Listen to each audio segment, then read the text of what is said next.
Good morning students. Next chapter start करते हैं, chapter number 5, that is principle of inheritance. First of all बच्चों, जब हमने यहाँ टर्म काम में लिए inheritance, what is the meaning of this term? Inheritance is a process by which characteristic feature transfer from one generation to another generation. Inheritance वो process है जिसके थ्रू करेक्टरिस्टिक्स जो होते हैं वो one generation to another generation transfer हो रहे हैं। ठीक है बच्चों, तो ये प्रोसेस क्या कहला रही है? इनहेरिटेंस कहला रही है। जब हम इनहेरिटेंस पढ़ रहे हैं तो बच्चों दो टर्म्स और हमारे यहाँ पे नाम लेते हैं, genetics and variations. Genetics, the branch in which we will discuss the process of inheritance.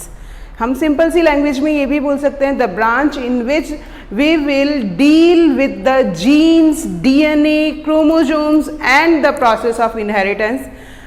ठीक है, तो ये क्या कहलाती है? जेनेटिक्स कहला रही है। Thereafter, what is variations? Variations क्या होते हैं? Characteristic features which are differ from parent to progeny, parent से प्रोजेनी तक जाने तक जो वेरिएशंस डेवलप्ड हो, जो चेंजेस डेवलप्ड होते हैं, उन्हीं चेंजेस को बच्चों हम क्या नाम देते हैं? वेरिएशंस बोलते हैं। अब जब हम यहाँ पे जो टॉपिक ले रहे हैं प्रिंसिपल ऑफ इनहेरिटेंस, तो प्रिंसिपल्स किसने दिए बच्चों? साइंटिस्ट थे मेंडल, जिन्हें फादर ऑफ जेनेटिक्स भी बोला जाता है। क्यों बोला जाता है बच्चों फादर ऑफ जेनेटिक्स? क्योंकि इन्होंने जितने भी एक्सपेरिमेंट्स किए हैं वो उसके एग्जैक्ट रिजल्ट पे पहुंचे थे और आगे साइंटिस्ट ने इन्हीं के एक्सपेरिमेंट्स को लेते हुए आगे वर्क किया था। तो इनको क्या बोला गया बच्चों? फादर ऑफ जेनेटिक्स बोला गया, जो कि कौन थे? मेंडल थे। ठीक है, यहाँ तक ये बात समझ में आई। उसके बाद मेंडल को फादर ऑफ जेनेटिक्स बोल रहे हैं, बट मेंडल जो थे बेटा एक चर्च के फादर थे, जिन्होंने क्या किया था? अपने गार्डन में, एक सिंपल छोटे से गार्डन में उन्होंने सारे एक्सपेरिमेंट्स को किया था। ठीक है, बट उन्होंने जितना भी वर्क किया था बच्चों, वो सारा वर्क उन्होंने सिस्टमैटिकली एक अपनी नोटबुक में पूरा अच्छे से प्रिपेयर किया था। और वो क्योंकि उन्हें स्टेप बाय स्टेप उन्होंने रिटर्न में लिखा है, तो उन्हें पता चला कि वो क्या वर्क कर रहे हैं, तो उन्हें एग्जैक्ट रिजल्ट मिले और उससे वो एग्जैक्ट कंक्लूजन निकाल पाए।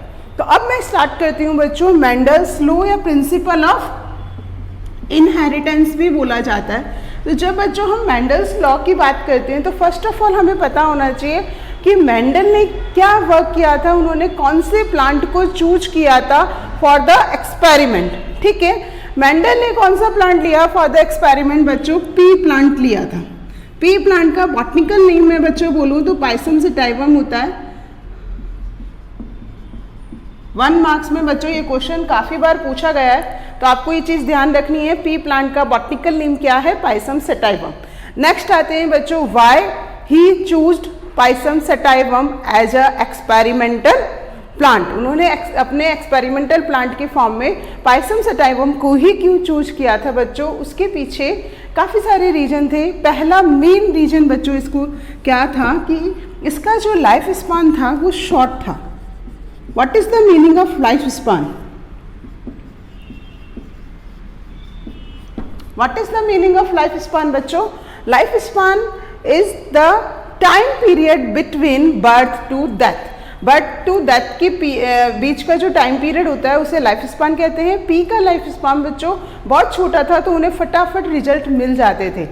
सेकेंडली बच्चों, it grow in very small space. हम इसे बहुत छोटे से स्पेस में भी ग्रो कर सकते हैं, हमें कोई बड़े लंबे फील्ड की रिक्वायरमेंट नहीं होती है।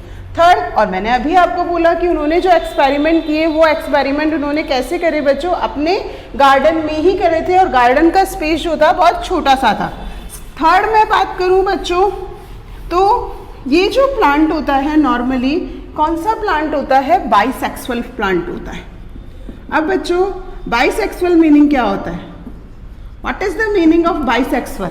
मैंने आप लोगों को फर्स्ट चैप्टर में बताया था कि when male and female part present in single flower, एक सिंगल फ्लावर में मेल एंड फीमेल दोनों पार्ट प्रेजेंट होते हैं, तो उसको क्या बोलते हैं बच्चों? बाइसेक्सुअल प्लांट बोला जाता है। यहाँ तक आपको बात समझ में आई। थर्ड पॉइंट तो ये हो गया। फोर्थ पॉइंट है बच्चों, this plant is self pollinated. ये प्लांट सेल्फ पॉलिनेटेड था। व्हाट इज द मीनिंग कि सेल्फ पॉलिनेशन से इसमें काफ़ी जनरेशन आफ्टर जनरेशन एकदम प्योर रिजल्ट मिलते थे। तो उन्होंने जब ये प्लांट को यूज किया तो ये उनके लिए बेनिफिशियल था। बट इस प्लांट में हम बहुत आसानी से बच्चों क्रॉस पॉलिनेशन करवा पा रहे थे। Got it? इसमें हम बहुत आराम से क्रॉस पॉलिनेशन करवा पा रहे थे। What is the process of cross pollination मैं आगे डिस्कस करूंगी। नेक्स्ट बात करेंगे बच्चों क्रॉस पॉलिनेशन। जो प्लांट सेल्फ पॉलिनेटेड होता है उसमें क्रॉस पॉलिनेशन कैसे कराते हैं वो प्रोसेस मैं आगे डिस्कस करती हूँ आपसे।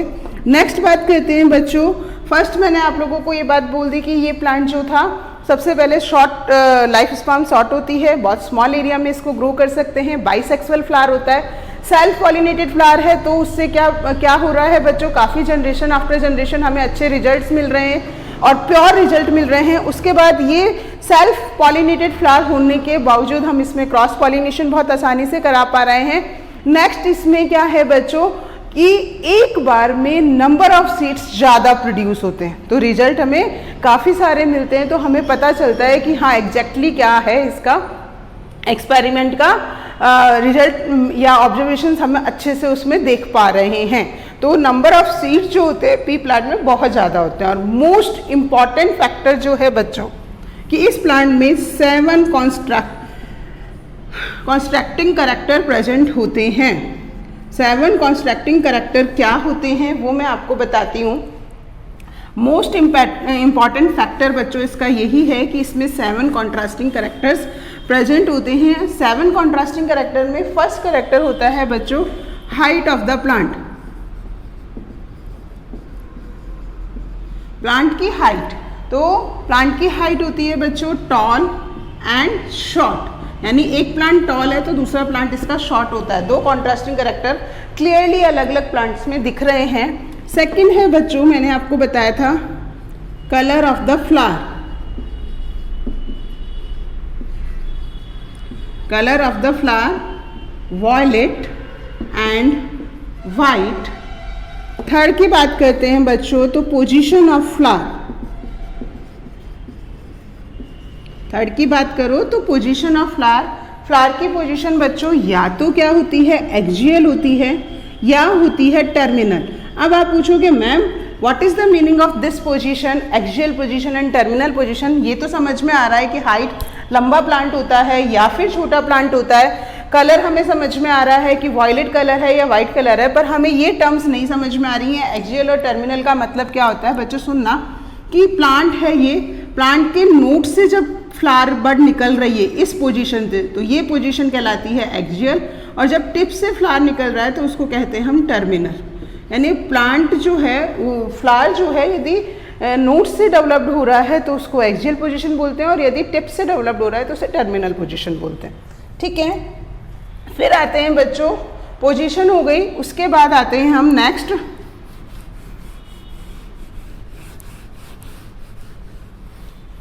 फोर्थ कैरेक्टरिस्टिक फीचर पे, that is colour of seed. Seed के कलर की बात करूं तो बच्चों सीड का कलर होता है येलो एंड ग्रीन। ठीक है, येलो एंड ग्रीन। उसके बाद सेम हो जाएगा शेप ऑफ द सीड।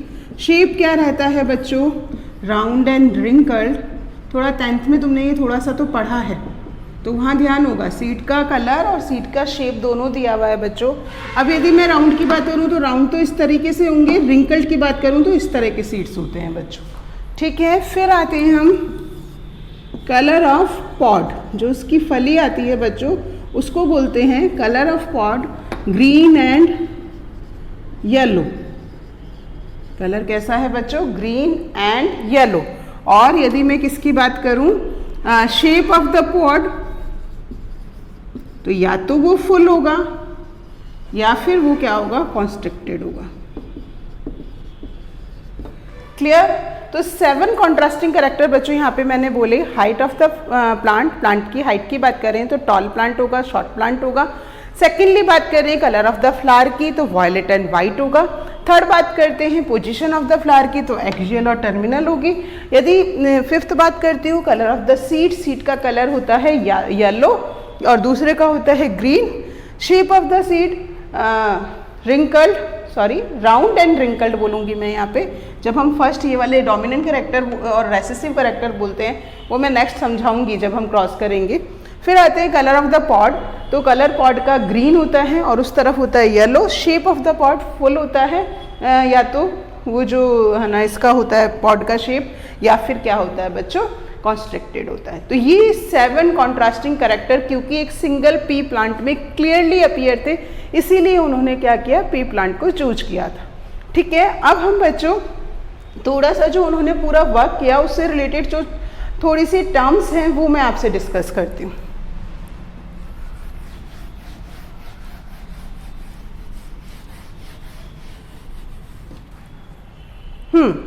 तो उन्होंने कौन सी टर्म ली? फर्स्ट ऑफ ऑल बच्चों मैं बताती हूँ, monohybrid and dihybrid cross. Monohybrid cross and dihybrid cross. What is the meaning of mono hybrid cross? When we do cross with single character, जब हम cross single character के बीच में करा रहे हैं, when we do cross between single character, ये भी बोल सकते हैं हम कि जब हम सिंगल करेक्टर को लेते हुए क्रॉस कराते हैं तो ये क्या कहलाता है, मोनो हाइब्रिड क्रॉस कहलाता है। और जब हम दो करेक्टरिस्टिक फीचर्स को लेते हुए क्रॉस कराते हैं तो वो डाई हाइब्रिड क्रॉस कराता है। अब सिंपल सा एग्जाम्पल मैं बताती हूँ, मोनो हाइब्रिड क्रॉस है तो टॉल एंड शॉर्ट इनको लिया और इनके बीच में क्रॉस करा दिया, that is monohybrid cross. मैंने आप लोगों को सेकेंडली बताया वॉयलेट एंड वाइट, उसको लेके क्रॉस कराया, that is also a mono hybrid cross. Axial and terminal, that is also a mono hybrid cross. फिर हो जाएगा yellow and green, that is also a mono hybrid cross. फिर आ जाएगा आपका round and wrinkled, this is also a mono hybrid cross. तो जब हम single character को लेके क्रॉस कराते हैं that is monohybrid cross. जब हम दो करेक्टर को लेके क्रॉस कराते हैं that is dihybrid cross. For example round and yellow, ये सीड का कलर, ये सीड का शेप होता है, इसका क्रॉस कराएंगे हम रिंकल्ड एंड ग्रीन प्लांट से। इन दोनों के बीच में जब हम क्रॉस कराते हैं तो ये क्या कहलाता है बच्चों, डाई हाइब्रिड क्रॉस। जब हम दो करेक्टर को लेके क्रॉस कराते हैं तो वो क्या कहलाता है बच्चों, वो डाई हाइब्रिड क्रॉस कहलाता है। ये बात आपको समझ में आई अच्छे से, थोड़ा सा क्लियर हुआ होगा यहाँ तक कि मोनो हाइब्रिड क्रॉस और डाई हाइब्रिड क्रॉस में मेनली डिफरेंस क्या होता है। ठीक है, अब नेक्स्ट बात करते हैं बच्चों, डाई हाइब्रिड क्रॉस, ये दो टर्म्स आपको बहुत अच्छे से समझ आ गई हैं। नेक्स्ट बात कर रही हूँ बच्चों मैं फिनोटाइप एंड जीनोटाइप पे। What is the meaning of phenotype and what is the meaning of genotype? क्या मतलब होता है फिनोटाइप और क्या मतलब होता है बच्चों जीनोटाइप का? फिनोटाइप का मतलब होता है फिजिकल अपीयरेंस। क्या होता है? Physical appearance. बाहर से दिखने पर प्लांट कैसा होता है, जैसे मैंने बोला टॉल प्लांट है, एक शॉर्ट प्लांट है, ठीक है, दैट इज फिजिकल अपीयरेंस। और जीनोटाइप होता है बेटा जेनेटिक अपीयरेंस बोलती हूँ मैं इसे। जेनेटिकली प्लांट कैसा दिख रहा है, जैसे मैं उसको मेंशन करूंगी, टॉल दिखेगा तो कैपिटल टीटी से और शॉर्ट दिखेगा तो स्मॉल टीटी से। मैं उसे इंडिकेट करती हूँ यहाँ पे कि टॉल प्लांट है तो वो कैपिटल टीटी और शॉर्ट प्लांट है तो स्मॉल टीटी हम उसको बोलेंगे। तो यहाँ तक हमें समझ में आया कि जीनोटाइप का मतलब क्या था बच्चों। जीनोटाइप का मतलब था, मैं अगेन बताती हूँ बच्चों, यहाँ जीनोटाइप का मतलब था बच्चों capital T T and small T T. That means अपन इसको जेनेटिकली जिस तरीके से बता रहे हैं वो कहलाता है जीनोटाइप, और फिनोटाइप आपका फिजिकल अपीयरेंस होता है। तो ये यहाँ पे आपको जीनोटाइप एंड फिनोटाइप क्लियर हुआ। अब नेक्स्ट टर्म पे आते हैं बच्चों। फर्स्ट ऑफ ऑल मेनली जब हम ये पढ़ रहे हैं क्या, इनहेरिटेंस, तो आपको क्या पता होना चाहिए, जीन्स। व्हाट इज जीन, या इसी को मेंडल ने जो नाम दिया था, मेंडल ने पहले इसे फैक्टर नाम दिया था, बाद में साइंटिस्ट आए जोहानसन जिन्होंने जीन्स बोला था।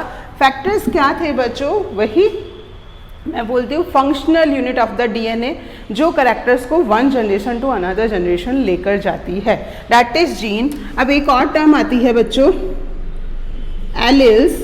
एलिल्स क्या होते हैं बच्चों, एलिल्स होते हैं अ पेयर ऑफ जीन बोलती हूँ बच्चों मैं, क्योंकि जब हम जीन को पेयर में लिखते हैं तो वो चीज़ क्या कहलाती है, एलिल्स। जैसे फॉर एग्जांपल मैंने इसको कैपिटल टी में लिखा या फिर मैंने इसे कैपिटल टी स्मॉल टी में दिए, तो इसको जब मैंने पेयरिंग में लिखा तो ये क्या कहलाएगा बच्चों, एलिल्स कहलाता है। ये जीन्स नहीं कहलाता, एलिल्स कहलाता है, क्योंकि इसके लिए जब एक क्रोमोजोम पे ही हम रिस्पॉन्सिबल होंगे तो ये तो क्या कहलाएगा, जीन।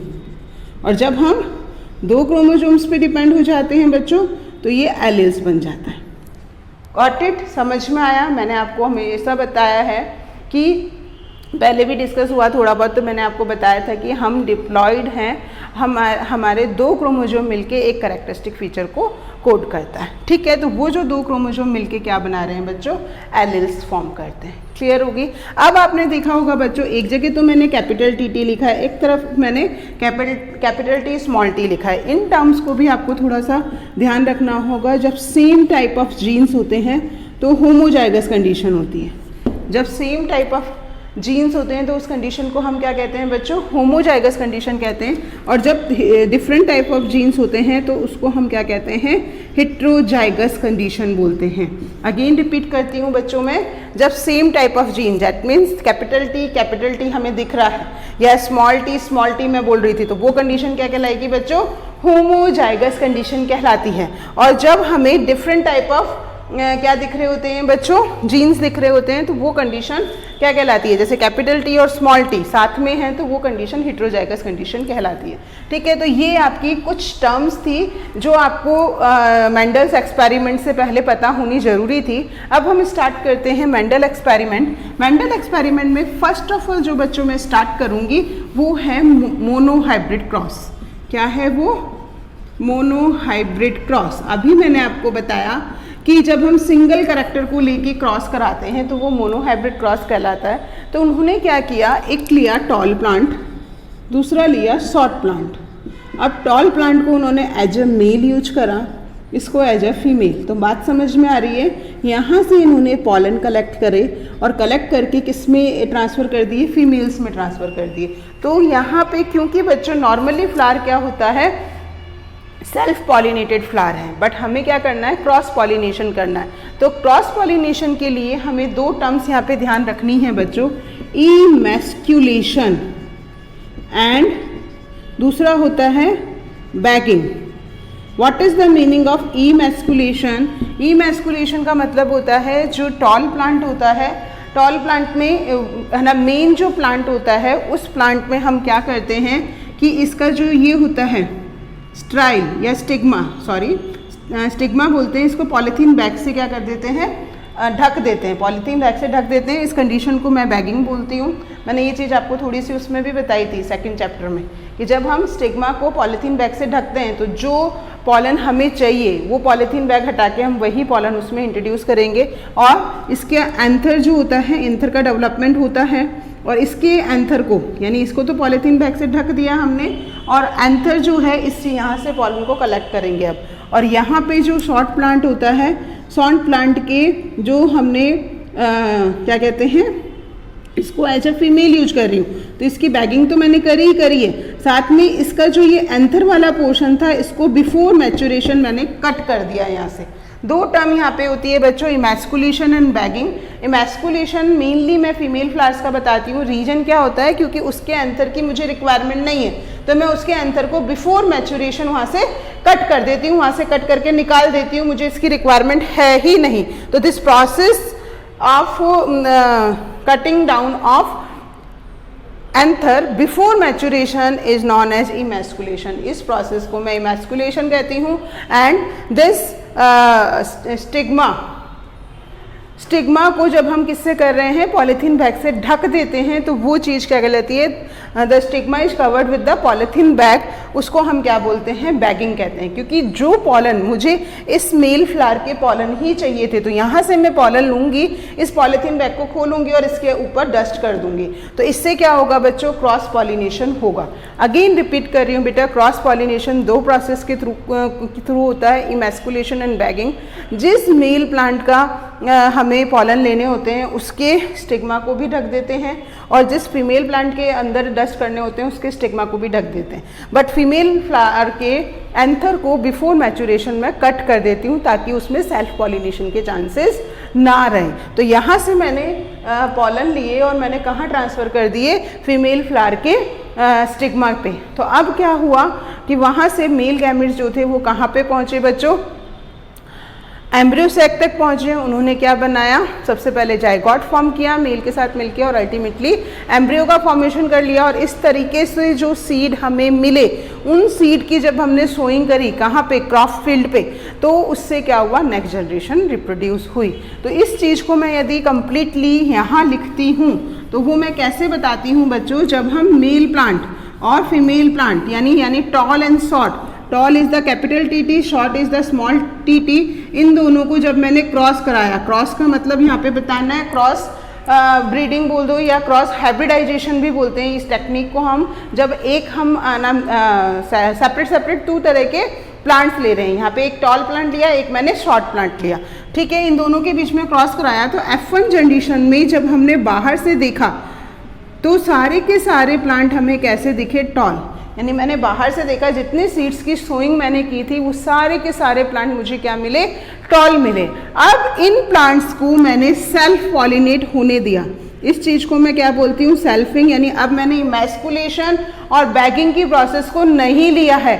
अगेन रिपीट कर रही हूँ बच्चों, जो मैंने टॉल एंड शॉर्ट के बीच में क्रॉस कराया तो F1 जनरेशन में बाहर से देखने पर सारे प्लांट जो थे वो क्या दिखे बच्चों, टॉल दिखे।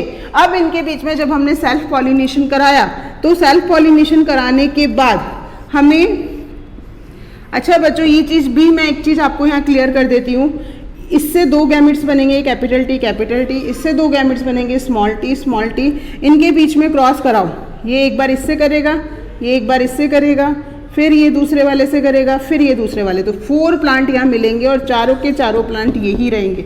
बट जब हम इसको करते हैं, इसके गैमेट की बात करती हूँ बच्चों, ये और चीज़ आपको ध्यान रखनी है, ये वाला जो मैंने ये सिंबल जो बनाया है ये फीमेल्स के लिए रहता है बच्चों, और ये वाला सिंबल जो होता है वो मेल्स के लिए होता है।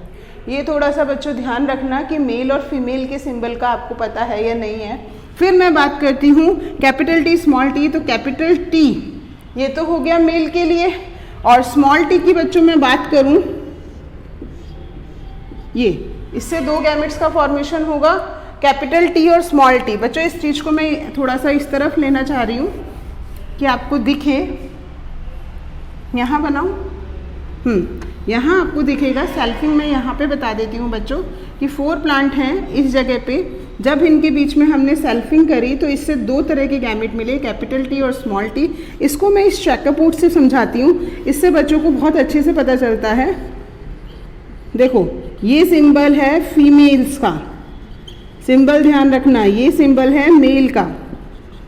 अब ये चीज़ बच्चों देखना कि यहाँ पे आपकी चाहे मेल हो या फीमेल हो, दोनों के गैमेट्स सेम हैं क्योंकि हमने सेल्फ पॉलिनेशन कराया, ठीक है। अब जब इस क्रॉस को मैंने कराया उसके बाद देखा तो इन दोनों में capital T capital T, capital T small t, capital T small t, small t small t। यहाँ तक समझ में आई बच्चों बात। 4 टाइप ऑफ प्लांट्स यहाँ पे भी बनेंगे। बट यहाँ देखो बच्चों, बाहर से देखने पर ये प्लांट, ये प्लांट, ये प्लांट, बाहर से देखने पर तीनों के तीनों प्लांट हमें क्या दिखे बच्चों, टॉल दिखे। तीनों के तीनों प्लांट हमें क्या दिखे बच्चों, टॉल। ओनली 1 प्लांट की यदि मैं बात करती हूँ बच्चों, तो 1 प्लांट ही हमें क्या दिखा बच्चों, शॉर्ट दिखाता या ड्वार्फ दिखाता। तो अब यहाँ पे मैं बात करती हूँ फिनोटिपिक रेशो की। तो फिनोटिपिक रेशो बच्चों क्या हो जाएगा, आप खुद देखो, मैंने बताया था फिजिकल अपीयरेंस को फिनोटिपिक रेशो बोला जाता है। तो फिनोटिपिक रेशो 1 2 3 तो टॉल हो गए और 1 जो हो गया शॉर्ट हो गया, 3:1 जो हो गया इसका फिनोटिपिक रेशो हुआ। अब मैं बात करती हूँ बच्चों जीनोटिपिक रेशो। अब आप देखो जीनोटिपिक में आप क्लियरली देख रहे हो कि ये कैपिटल TT यानी होमोजाइगस टॉल 1 है, कैपिटल T स्मॉल t देख रहे हो, कैपिटल T स्मॉल t देख रहे हो, हेट्रोजाइगस टॉल 2 हमें क्लियरली दिख रहे हैं। ये है होमोजाइगस टॉल, बट ये दोनों क्या है, हेट्रोजाइगस टॉल है। तो ये 2 हो गए और ओनली 1 जो है वो होमोजाइगस शॉर्ट है या ड्वार्फ है। तो जीनोटिपिक रेशो क्या हो जाएगा, 1:2 2:1। अगेन रिपीट करती हूँ बच्चों, ध्यान से सुनना कि इसमें आपको बाहर से देखने पर 3 प्लांट तो जो थे वो टॉल दिखे, एक प्लांट आपको क्या दिखा, शॉर्ट दिखा, इसलिए फिनोटिपिक रेशो क्या हो गया 3:1, यानी 3 प्लांट तो टॉल हो गए और 1 प्लांट जो था वो शॉर्ट था।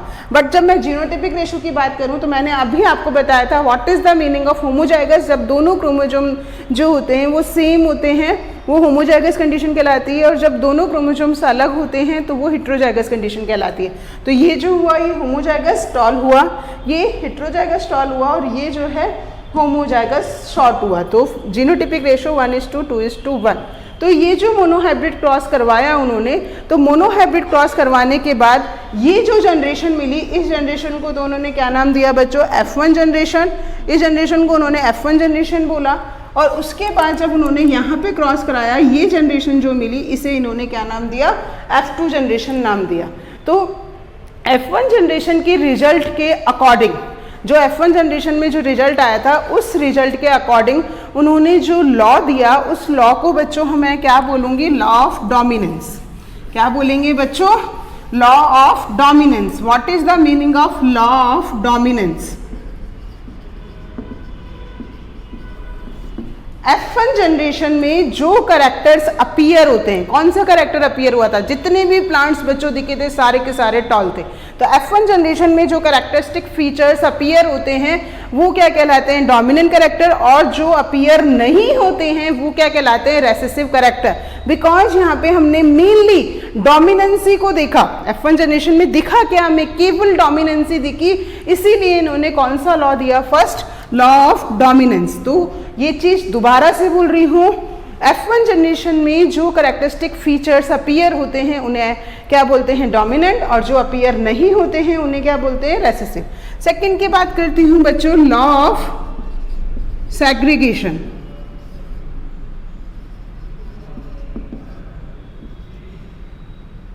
सेग्रीगेशन,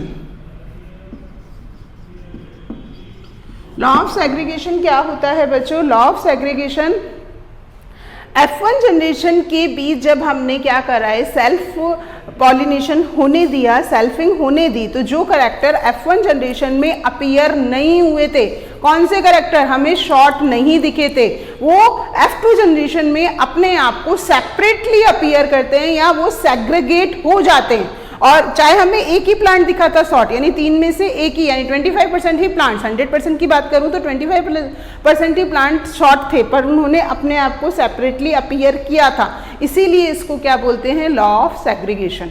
तो दोनों लॉ समझ आए। Law of dominance means F1 generation में जो कैरेक्टरिस्टिक फीचर्स अपीयर होते हैं उन्हें डोमिनेंट करेक्टर बोलते हैं, और जो अपीयर नहीं होते रेसेसिव करेक्टर बोलते हैं, और इसकी थ्योरी केवल डोमिनेंसी पर ही बेस थी, इसलिए लॉ ऑफ डोमिनेंस बोल रहे हैं। बट F1 जनरेशन में जो कैरेक्टरिस्टिक फीचर्स अपीयर नहीं हुए, F2 जनरेशन में उन्होंने अपने आप को सेपरेटली अपीयर किया, इसी को क्या बोलते हैं, लॉ ऑफ सेग्रीगेशन।